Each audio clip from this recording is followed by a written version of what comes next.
श्रीमद् भागवत कथा में बालक श्री कृष्ण और बाबा भोलेनाथ। ओम नमो भगवते वासुदेवाय। ओम नमो भगवते वासुदेवाय। पूरा हो गया भैया। तब भगवान शंकर आए हैं यशोदा के महल के सामने आकर के उन्होंने जोर का डमरू बजाया है। डम डम डम डम डम डम डम डम डम डम डम डम डम डम।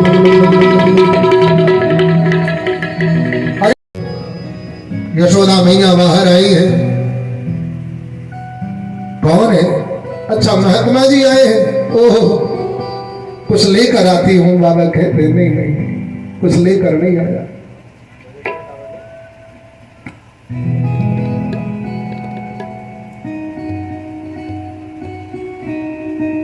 बड़ा सुंदर भाव संतों ने दिया है।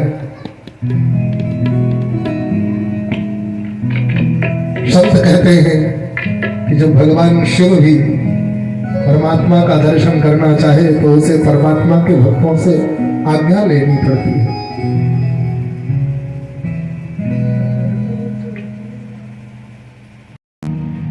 ये भक्ति जब चाहे जिसको चाहे उसको दर्शन करने दे। ये भक्ति जब चाहे जिसको चाहे रोक दे।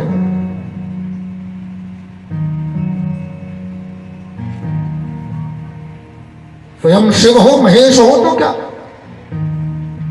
भगवान कहता है भक्त के वश में हूं मैं। जहां मेरा भक्त कहता है वहीं पर मैं जाता हूं। जहां मेरा भक्त रहता है वहीं मैं रहता हूं। आए दोनों हाथ ऊपर उठाकर सभी लोग मस्ती में पावन प्रसंग को संगीत के माध्यम से भजन के माध्यम से सुने। बड़ा सुंदर भाव है।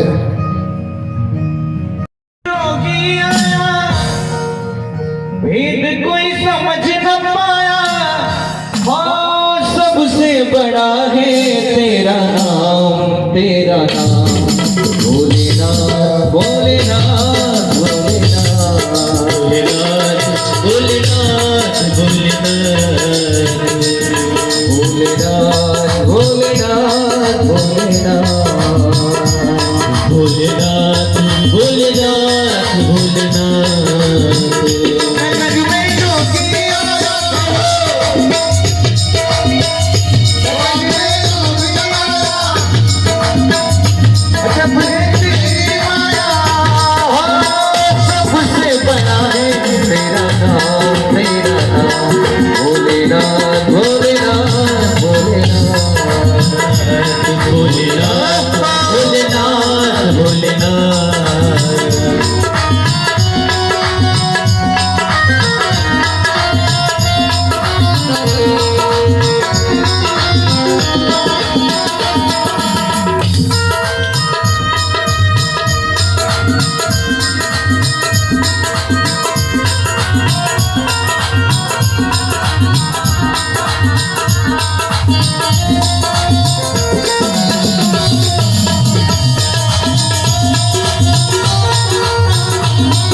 कंचन थाल बजायो भिक्षा ले दौलत दुनिया मातम कंचन माया अपने लाल को दर्श करा दे मैं दर्शन को आया अपने लाल को दर्श करा दे मैं दर्शन को आया नहीं चाहिए दौलत दुनिया ना चाहूं कंचन माया नहीं चाहिए दौलत दुनिया ना चाहूं कंचन माया अपने लाल को दर्श करा दे मैं दर्शन को आया अपने लाल को दर्श करा दे मैं दर्शन को आया नगर में जोगी आया नगर में जोगी आया के आगे हलक गया ओ आगे हलक गया वेद कोई समझ न पाया वेद कोई समझ न पाया सबसे बड़ा है तेरा नाम भोलेनाथ भोलेनाथ भोलेनाथ भोलेनाथ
पांच बार परिक्रमा करके सिंगी नाद बजायो पांच बार परिक्रमा करके सिंगी नाद बजायो पांच बार परिक्रमा करके सिंगी नाद बजायो पांच बार परिक्रमा करके सिंगी नाद बजायो सूरदास बलिहारी कन्हैया भगत के बनवायो सूरदास बलिहारी कन्हैया भगत के बनवायो सूरदास बलिहारी कन्हैया भगत के बनवायो सूरदास बलिहारी कन्हैया भगत के बनवायो नगर में जोगी आया नगर में जोगी आया के आगे हलक गया के आगे हलक गया वेद कोई समझ न पाया वेद कोई समझ न पाया अजब है तेरी माया अजब है तेरी माया सबसे बड़ा है तेरा नाम भोलेनाथ भोलेनाथ भोलेनाथ भोलेनाथ भोलेनाथ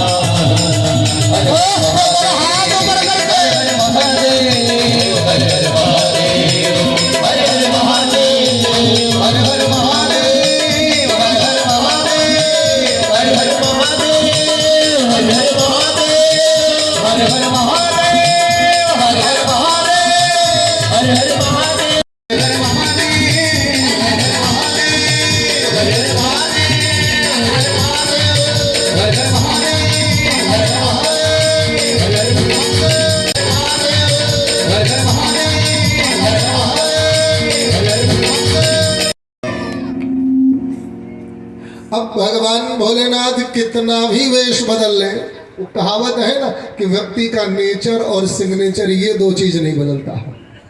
हाँ, उसकी शाइन नहीं बदलती और उसका व्यवहार नहीं बदलता। अब भगवान की शाइन क्या है, भगवान का सिग्नेचर क्या है? बोले कुछ भी बदल ले पर अपने सांप बिच्छुओं को कहाँ छोड़ेंगे, वो तो लटके ही रहेंगे। और नेचर क्या है उनका? बोले नेचर यही है जहां भी जाएंगे बस भगवान का नाम लेकर झूमने लग जाएंगे, बबराही के तरीके, पागल के तरीके है। अब इस आदत को कहाँ ले जाएं, कहाँ छिपाएं? कोई भी वेश बदल ले लेकिन ये आदत उनकी नहीं बदलती है। महाराज जब वो आए, बोले एक तो मैया ने कहा बोले अल्लाह को दिखाऊं तो दिखाऊं कैसे? बोले कहीं कोई परेशानी है क्या? बोले और नहीं तो क्या, आप इतने पागल से बौराहे से हो, आप इतने झूम रहे हो तो खुद ही अपने पांव पर नहीं खड़े हो पा रहे, लड़खड़ा रहे हो। लल्ला को हाथ में लिया कहीं और गिरा दिया तो क्या होगा? बाबा ने कहा मैया देखो मैं खड़ा हो गया, अब नहीं लड़खड़ाऊंगा। बोले ये सब तो ठीक है, आप लड़खड़ाओगे नहीं, आप खड़े हो गए, लेकिन एक बात बताओ, ये बड़े बड़े सांप फड़ निकाल करके, ये बड़े लटके हुए कानों में बिच्छू, ये सब क्या? लल्ला मेरा डर जाएगा। जहां इन्होंने फुफकार मारी तो मेरा लल्ला तो बुढ़ापे में मिला है बाबा, मैं नहीं दिखा रही। भगवान शंकर ने कहा मैया छोटे से सांप से डर गई क्या? तू भी मैया है? अरे भगवान है वो जो तेरा लल्ला है ना, वो इस छोटे से सांप की क्या विशाल, 1000 फड़ वाला सांप, हजारों फड़ों वाले नाग के पीठ पर शैया बनाकर वो लेटता है और उसी के फड़ से छाया करवाता है। आप गलत जगह पर आ गए हो, आप नहीं जानते मेरे लाला को जब किसी तस्वीर में भी सांप दिखाई पड़ जाए ना तो डर कर मेरे से लिपट जाता है, चौंक करके। वो इस प्रकार के सांपों से खेलता नहीं, इस प्रकार के सांपों से उसकी मित्रता नहीं है, ऐसे सांप से उसका कोई लेना लादना नहीं है बाबा।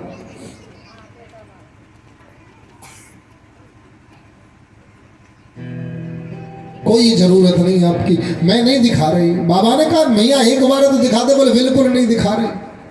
बोले फिर मैया मैं तो यहीं पर अनशन करूंगा।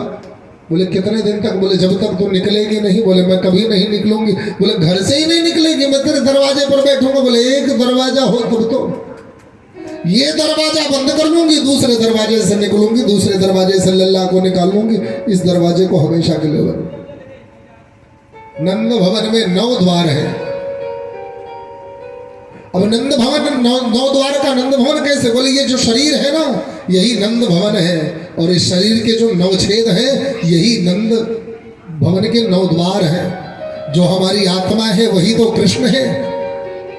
हाँ अच्छा, कृष्ण को जन्म देने वाली बुद्धि, आत्मा को जन्म देने वाली बुद्धि क्या है? वो यशोदा है।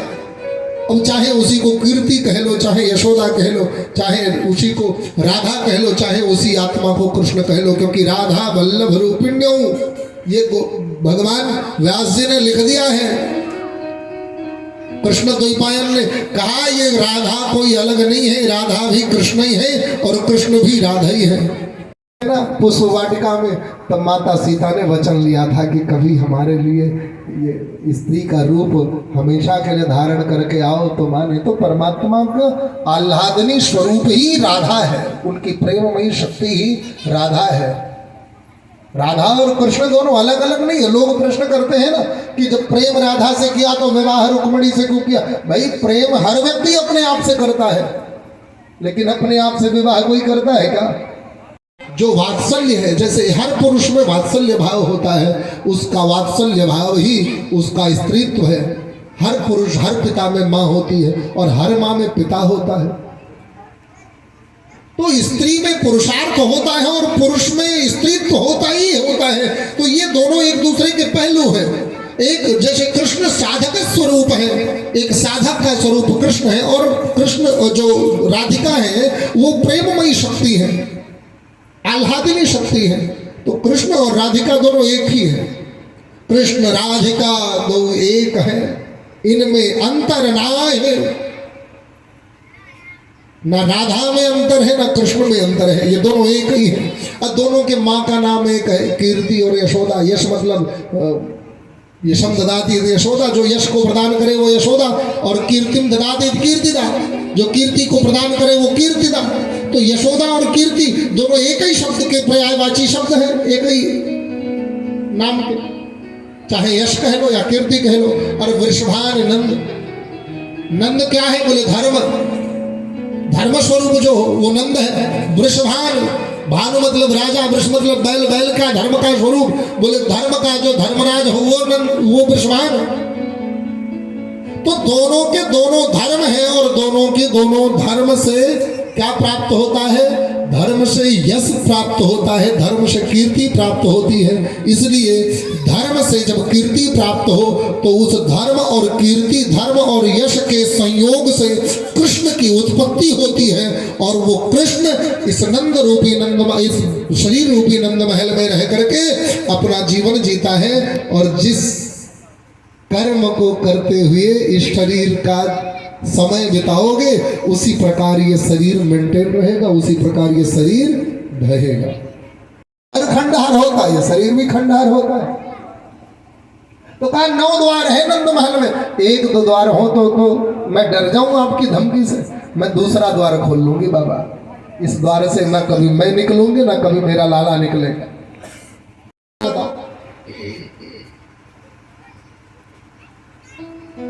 अगर दूसरे द्वार पर जाकर बैठ गया तो बोले तो दूसरे द्वार को भी बंद कर लेंगे। बोले एक द्वार पर अपने सांप को छोड़ दिया, एक द्वार पर बिच्छू को छोड़ दिया, एक द्वार पर मैं बैठ गया तो बोले चौथे को खोल लेंगे। बाबा ने सोचा ये तो बड़ी हठीली महिला है, ये देवी मानेंगे नहीं, इनको मनाना पड़ेगा।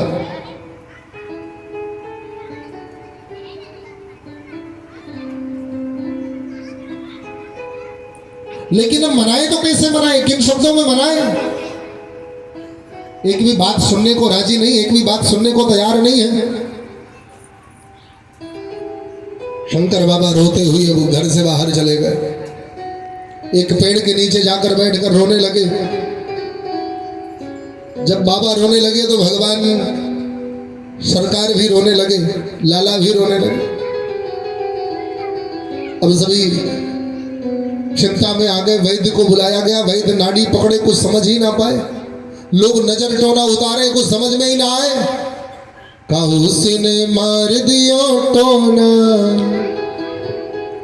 मेरा मचलो श्याम सलोना।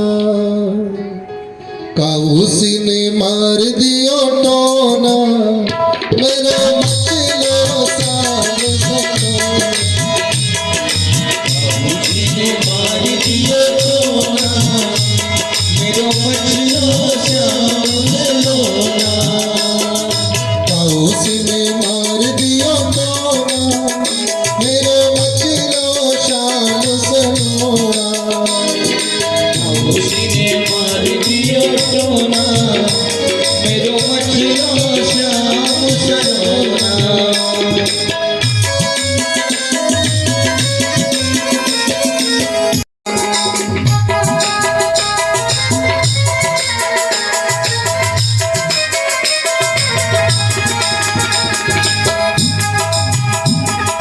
दूध पीवे न कन्हा छाछ पीवे नहीं, दूध पीवे न कन्हा छाछ पीवे नहीं। दूध पीवे न कन्हा छाछ पीवे नहीं, दूध पीवे न कन्हा छाछ पीवे नहीं।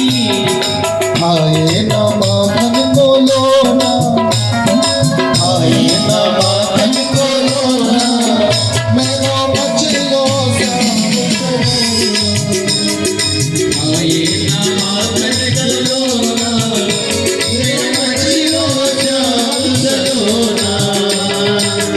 उसने मार दियो टोना, मार दियो टोना, मेरो मचलो श्याम सलोना। मेरो मचलो श्याम सलोना। जय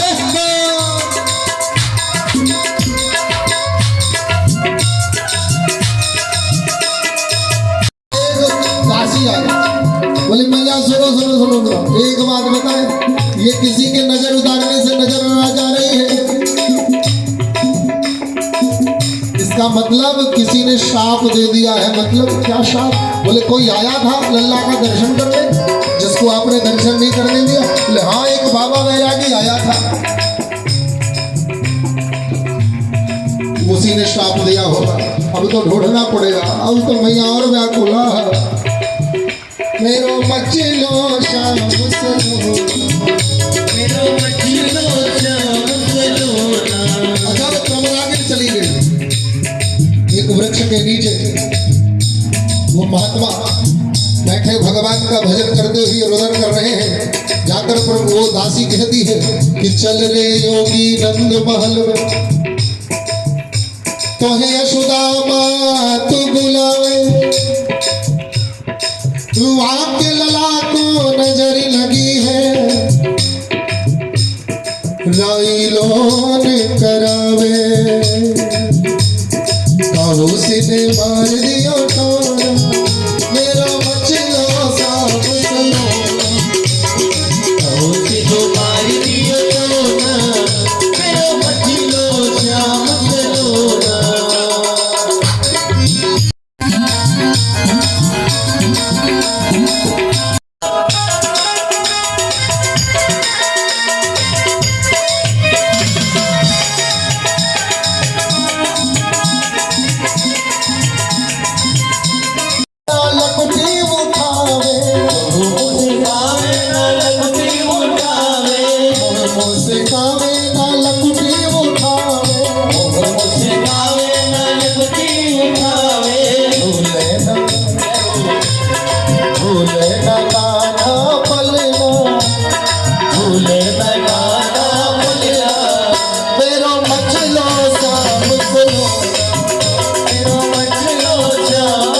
ना तो पलने में लोग झूला झुलाते हैं, नहीं किसी काम का नहीं। अच्छा वो घुनघुना खिलाते हैं, नहीं किसी काम का नहीं, घुनघुना भी।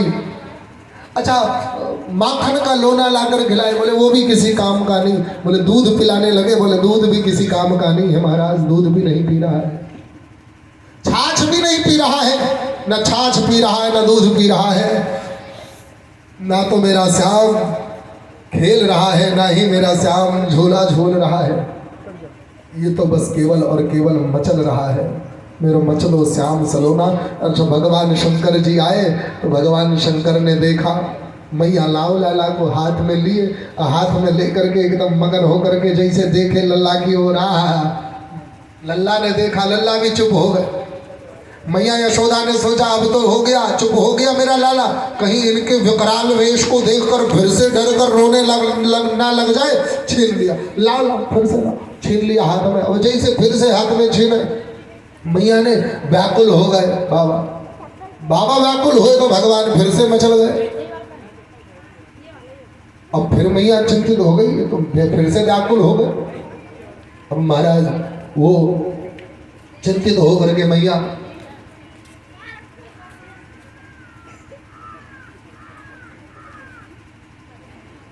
फिर से दे दी। बाबा कहते हैं अब जब तक पूरा मंत्र ना फूंक दो तब तक लेना नहीं। मैया ने दे दिया, बाबा ठीक है। बोले ये मत सोचो कि मेरे वेश को देखकर डर जाएगा आपका लाला, पक्का नहीं डरने वाला। मैं मंत्र तो पूरा बोलूं, पूरा मंत्र बोल दूंगा तो ये आपका लाला डरेगा नहीं, आपका लाला बल्कि और मगन हो जाएगा और कभी फिर जीवन में नहीं रोएगा। चले गए, बाबा जाने लगे भगवान का दर्शन करके। तो माता यशोदा मैया हाथ जोड़कर खड़ी हो गई, बोले बाबा रही जाओ योगी नंद भवन में, और ब्रज में वासो की जो, जब जब मेरा लाला रोवे तब तब दर्शन दीजो। जब जब हमारा लल्ला रोए ना तब तक दर्शन देना। आप इसी नंद भवन में रह जाओ, रहे भगवान ने कही भैया मैं तो रह जाऊंगा, मैं तो वही स्थान ढूंढता ही हूं। अब शर्त यह है कि मैया जब मैं स्नान करूं तब आपके लाला के स्नान के जल मुझे मिले, प्राप्त हो। अब ये कैसी शर्त है? बोले जहां आपका लाला स्नान करे उसके नीचे मेरी चौकी बनवाओ, उसी चौकी पर मैं बैठूं। आपका लाला जब स्नान करे तो उसके स्नान का जल, उसका चरणोदक मेरे शीश पर आकर गिरे और उसी जल से मैं स्नान करूं। ये सुविधा आप प्रदान करो तो मैं आपके घर में रह जाऊं। मैया ने कही बस इतनी छोटी सी बात, और भी छोटे से बच्चे का चरणोदक क्या करोगे? कहो तो मैं जमुना की धार अपने भवन तक बहला दूं। बोले नहीं जमुना की धार नहीं चाहिए मुझे, गंगा ही संतुष्ट कर देगी। गंगे में मैं संतुष्ट हूं, गंगा जल में स्नान कर लूं ये मेरे लिए परम सौभाग्य है। मतलब गंगा जल में? बोले और नहीं तो क्या, आपके लाला का चरणोदक मेरे लिए गंगा जल के समान है। नंदेश्वर महादेव की। प्रिय बंधु, आप यह कतई मत भूलिएगा कि कोरोना हमारे बीच से चला गया है। अरे चीन में हाहाकार मचाते हुए हिंदुस्तान में प्रवेश कर चुका है। अतः इस सर्दी के मौसम में आप अपना और अपने पूरे परिवार का पूरा ख्याल रखिएगा। फिर मिलूंगा एक नए शिक्षाप्रद, ज्ञानवर्धक, समसामयिक, मनोरंजक वीडियो के साथ। तब तक के लिए जय श्री कृष्ण, नमस्कार, जय हिंद।